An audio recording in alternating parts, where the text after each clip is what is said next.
O projeto do governo federal que pretende autorizar a venda de terras brasileiras a empresas de capital estrangeiro deve ser apresentado no Congresso Nacional nos próximos dias. Mas enquanto o Ministério da Agricultura e algumas entidades cobram mais limitações nessa liberação, os representantes da agricultura familiar se mostram totalmente contrários.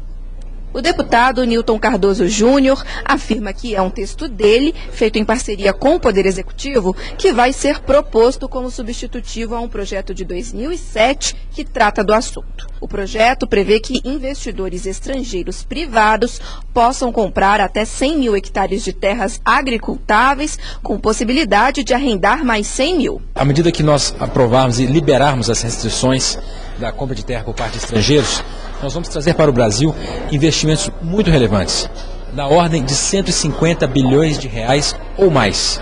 Isso de forma imediata, num prazo curtíssimo de menos de 5 anos. Isso significa uma geração de empregos mais do que necessária hoje, e a geração de emprego é o foco do nosso presidente Michel Temer. Ele me pediu que desse ênfase nesse item quando da construção do texto. Ele abraçou a ideia, me apoiou nessa relatoria, tenho o apoio dele e estamos construindo o texto dessa forma. Apesar do deputado garantir que o governo federal participou da elaboração do texto, a Casa Civil nega a informação e diz que ainda não tem um projeto fechado. Desde 2010, um parecer da Advocacia Geral da União proíbe a venda de terras brasileiras a estrangeiros. Mas antes disso, a operação era permitida, o que resultou em uma área de aproximadamente 2.800.000 hectares nas mãos de pessoas e empresas de outros países. O número equivale a cerca de 0,5% de todo o território rural do Brasil. Mas o ministro da Agricultura já demonstrou que vê com preocupação a possibilidade de liberar completamente a venda de terras a estrangeiros. Eu não sou contra, já deixei claro a minha posição, tenho algumas restrições ou alguns pedidos de cuidado em determinadas áreas, mas que podem ser colocados ali como um alerta, como uma posição para que nós não avançamos muito o sinal, principalmente nas culturas anuais, aquelas que você pode trocar imediatamente de posição e não plantar ou deixar de plantar. O presidente da Frente Parlamentar da Agropecuária discorda do ministro. Eu acho que não é possível você, depois que alguém adquire uma propriedade, querer ditar o que ele vai plantar dentro da terra dele. Então é um debate para ser amplo, né? De repente o ministro tem razão, mas em primeira vista eu não acredito que é por aí o caminho. O deputado Nilton Cardoso Júnior garante que o texto dele é melhor do que o apoiado atualmente pela bancada ruralista. Uma matéria de 2012 que está parada na casa. Nós trouxemos as preocupações relevantes do Ministério da Defesa, as questões de soberania nacional, trouxemos as questões que tratam da preservação e conservação do meio ambiente, que de uma certa forma estavam precisando ter um aperfeiçoamento, e também criamos um ambiente de segurança jurídica. Essa segurança jurídica é o principal fator que hoje o mercado precisa para viabilizar grandes investimentos dentro do país. Entre o setor produtivo do agronegócio, a ideia gera controvérsias. A AproSoja e a CNA, por exemplo, apoiam a medida, mas com limitações. A gente tem que observar muito bem faixas de fronteiras e outras áreas de interesse nacional, que essas nós não podemos abrir mão de forma nenhuma. Mas nós temos que avançar sim nessa linha e abrir para que o capital estrangeiro, o capital internacional, ele possa vir aqui dar um fôlego e oxigenar a nossa economia. Já o setor da agricultura familiar é contra a abertura. Nós temos 3 razões centrais. Uma primeira, que nós achamos que a venda da terra significa ferir a soberania nacional. Segundo, nós não sabemos o que existe por detrás dessa lei, principalmente porque o país é um país muito rico no subsolo. Nós temos grandes quantidades valorosas de minérios, nós temos parte das maiores reservas de água. Terceiro, haverá certamente uma grande concentração de terra no país, um aumento do valor das terras, num país que é um dos mais concentradores de terra de todo o planeta. Muito bem.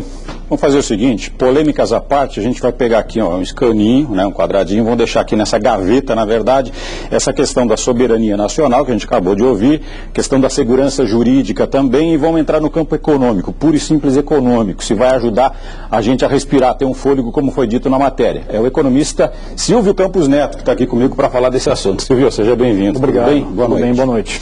Silvio, a gente sabe, e aí eu não preciso falar, o produtor rural muito menos, né, que está em casa sabe muito bem do que ele está vivendo com essa questão da economia em frangalhos.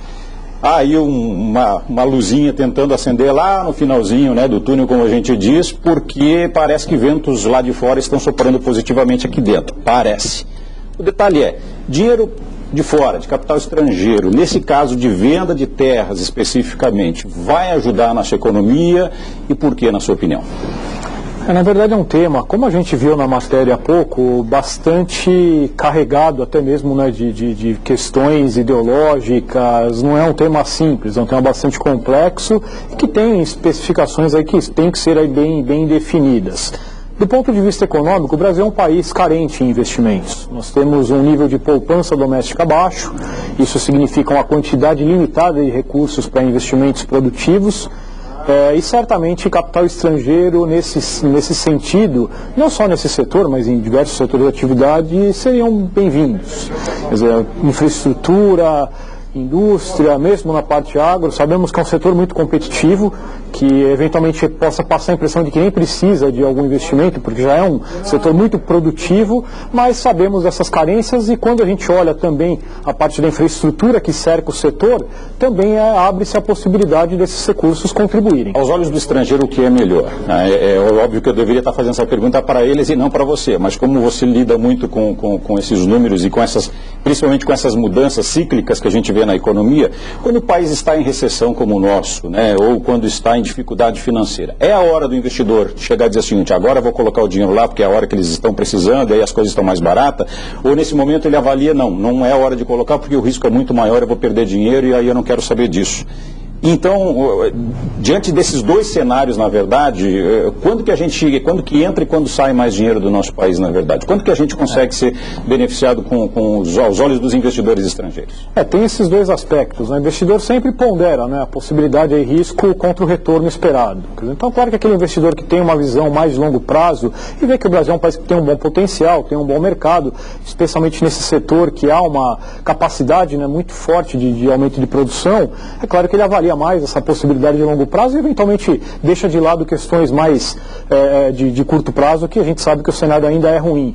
Considerando que os preços, em geral, né, não é falando em termos gerais de ativos brasileiros, caíram nesses últimos 2 anos em virtude da crise, certamente o investidor estrangeiro veria com bons olhos essa oportunidade de fincar o pé num setor importante como esse. E aí tem um outro ingrediente para a gente colocar nessa discussão. A panela é a mesma, né? A gente está fazendo o mesmo caldo aqui, o detalhe é que agora entra o escândalo político. E eu diria que é uma boa pitada de escândalo político aqui no Brasil, infelizmente. Lá fora isso também nos prejudica? Certamente, né? Na verdade, o investidor como um todo, aí não só estrangeiro, mas o brasileiro também avalia, vê todo esse cenário bastante turbulento do ponto de vista político e reflete muito antes de tomar decisões que vão implicar em grandes investimentos a médio e longo prazo. Então não há dúvida que o investidor estrangeiro também está atento. Claro que houve uma melhora evidente no sentimento em relação ao Brasil de 2 anos para cá, com toda a mudança de direção econômica, mas, de novo, temos uma eleição de novo no próximo ano, quer dizer, que pode mudar também novamente a direção seguida. Há pouco tempo tinha muito economista usando a palavra recessão, eu usei faz pouco a palavra recessão. Você diria que nós estamos em que momento do nosso cenário político-econômico, principalmente do econômico? É de recuperação e qual seria esse momento? Ainda é um cenário de estabilização, na verdade. Vivemos num período longo, uma profunda recessão, e esse primeiro trimestre do ano de 2017 é um período de estabilização da economia. A princípio, esperamos que a partir do segundo trimestre, aí sim, uma recuperação mais clara, porém num ritmo gradual, não é um ritmo forte, certamente. Vamos colocar a reforma da Previdência, Silvio, nesse nosso bate-papo. como é que a gente, como o país, na verdade, principalmente como trabalhador, a gente sabe, tem visto aqui no RN a manifestação de muito produtor rural, essa questão da equiparação, obviamente, né, de tarefas que são distintas, diferentes e que estão querendo colocar dentro do mesmo modelo de previdência social. O que, infelizmente, dizem lá no Senado, ou felizmente nesse caso, dizem que lá no Senado essa proposta não vai passar porque ela precisa de muitas mudanças. Mas aos olhos da economia especificamente, se a reforma for aprovada, como é que ficam as nossas finanças aqui especificamente? Bom, acho que um ponto primeiro que nós temos que sempre destacar é que sem nenhuma reforma da Previdência ou com uma reforma muito desidratada em relação ao texto original, simplesmente não há saída. Quer dizer, o Brasil tem uma tendência explosiva de aumento do déficit, de piora de contas públicas, e aí a única saída, na verdade, é um aumento brutal de impostos, coisa que obviamente ninguém quer. Isso afetaria o campo também. Ou seja, então a reforma é condição básica para uma possibilidade de recuperação sustentável. Agora, naturalmente que o texto inicial indicado passará por ajustes visando uma aprovação. Agora, o tamanho dessas mudanças no texto, isso teremos que avaliar. Quer dizer, elas têm que ser bem ponderadas para não causar um estrago tão grande na expectativa de redução de despesas, mas também avaliar aí, de outro lado, as demandas de grupos e da própria sociedade. E qual é a sua visão, os números que você tem, quando a gente fala desse assunto de reforma da Previdência? Muitos dizem que ela é deficitária, outros que é superavitária. E aí a gente tem a DRU, né, a desvinculação das receitas da União, de retira aí 30%, 35% dessa fatia do bolo para aplicar onde o governo acha especificamente necessário. É um modelo falido e precisamos dessa revisão, dessa reforma, na sua opinião, ou lá atrás nós erramos? Se erramos, aonde nós falhamos? Eu diria que, na verdade, é um modelo que, nas condições atuais, ele é claramente insustentável. No fundo, se faz todo um contorcionismo de dados para chegar a essa suposta conclusão de que não há déficit, mas, na verdade, isso está totalmente equivocado. Há déficit muito alto, mas pior, não é a situação atual que é o grande problema, é o que a gente tem para os próximos anos, dada a nossa dinâmica, principalmente demográfica. O Brasil vai ter naturalmente um envelhecimento médio da população nos próximos 10, 20 anos, e nas condições atuais torna-se uma situação totalmente explosiva e, de novo, o que não é possível de ser sustentada sem grandes aumentos de impostos, o que seria muito ruim. Então, de novo, não há como termos um cenário minimamente positivo no médio e longo prazo sem um ajuste, uma guinada, pelo menos nessas contas, que cria a perspectiva de sustentabilidade das contas da Previdência.